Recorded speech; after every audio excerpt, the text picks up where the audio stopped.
Bien, Madame Aubry, dernier jour de campagne, dernier meeting ce soir. D'abord, comment vous vous sentez? Je me sens bien, je pense qu'on a mené une belle campagne. L'avantage de la France Insoumise, c'est qu'on a démarré notre campagne très tôt, dès début décembre, avec un programme, une liste, et on allait partout en France, avec des méthodes originales de campagne, des camions hologrammes, avec des ateliers des lois pour faire la loi avec les citoyens. Et on a essayé de marteler tout au long de cette campagne qu'on peut faire de l'écologie populaire, on peut faire l'écologie qui répond à l'urgence sociale, et que l'urgence sociale et l'urgence écologique sont les deux faces d'une même pièce.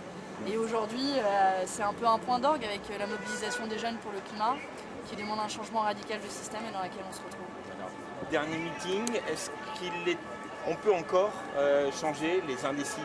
Vous savez que dans les sondages, ils sont très nombreux, ces indécis. Bien sûr, il y a près d'un électeur sur deux qui ne sait même pas encore pour qui il va voter. Et donc moi, je veux lancer un double appel, à la fois à ceux qui ne seraient pas tentés d'aller voter dimanche. Et moi, je veux leur dire que toute voix compte de la même manière dimanche.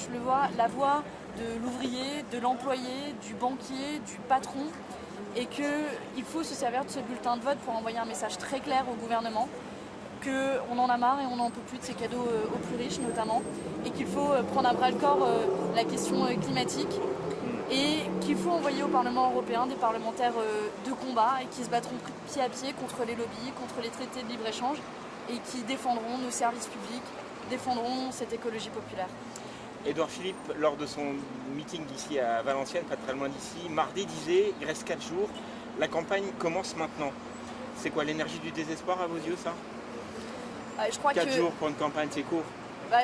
Le gouvernement a publié son programme à peine 15 jours avant les élections, donc on voit en réalité que le projet européen dont ils nous parlent, ils n'en ont que faire, et que l'implication des ministres, du président de la République lui-même, montre à quel point aujourd'hui ils savent l'enjeu de ce scrutin, ils savent que les citoyens et le peuple entier peuvent les sanctionner. Et donc je pense qu'on doit se servir de notre bulletin de vote aussi comme un outil de sanction de la politique du gouvernement. Et vous, l'objectif, c'est le leadership des listes de gauche, j'imagine.